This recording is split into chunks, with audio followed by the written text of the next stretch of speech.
jatuhnya IHSG, indeks harga saham gabungan di Indonesia, ditambah dengan perang terjadi antara Iran dan Israel, ditambah dengan halving Bitcoin yang terjadi bersamaan, membuat harga saham secara umum mengalami kejatuhan. Nah, ini dimanfaatkan oleh para influencer untuk mengalihkan dana orang-orang di pasar saham ke pasar kripto. Ditambah dengan iming-iming kenaikan harga kripto yang fantastis. Untuk sahabat investor ketahui, bursa saham kita ini umurnya sudah ratusan tahun yang di Amerika ya. Di Indonesia umurnya sejak Indonesia merdeka.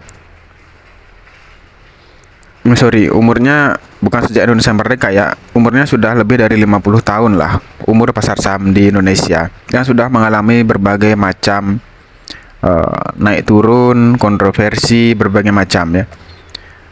Saya tidak tahu, mungkin sebelumnya pernah juga ada kontroversi seperti saat ini kebijakan bursa mengenai full call auction dan pembatasan ARB asimetris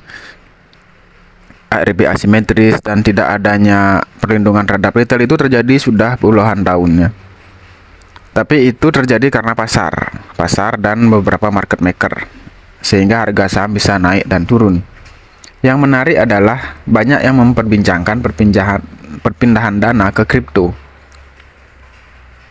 Menurut saya, yang awam kripto ya, orang goblok di kripto ya, tapi saya berpikir secara goblok-goblokan aja ya. Yang pertama, kripto itu diciptakan dengan sebuah sistem software atau aplikasi ya.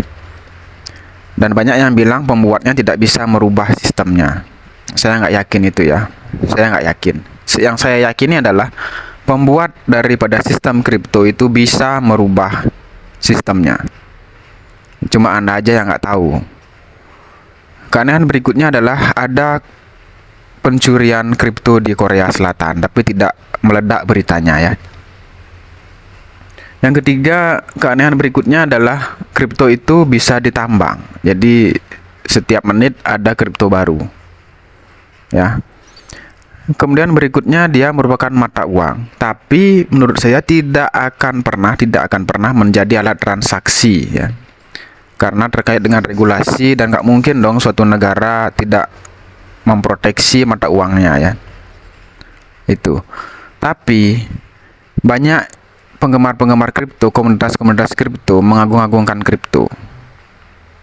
Kalau saya itu menganggapnya seperti orang yang sudah jatuh cinta. Ketika kita jatuh cinta, bahkan Tuhan pun datang, Anda nggak akan percaya. Ya.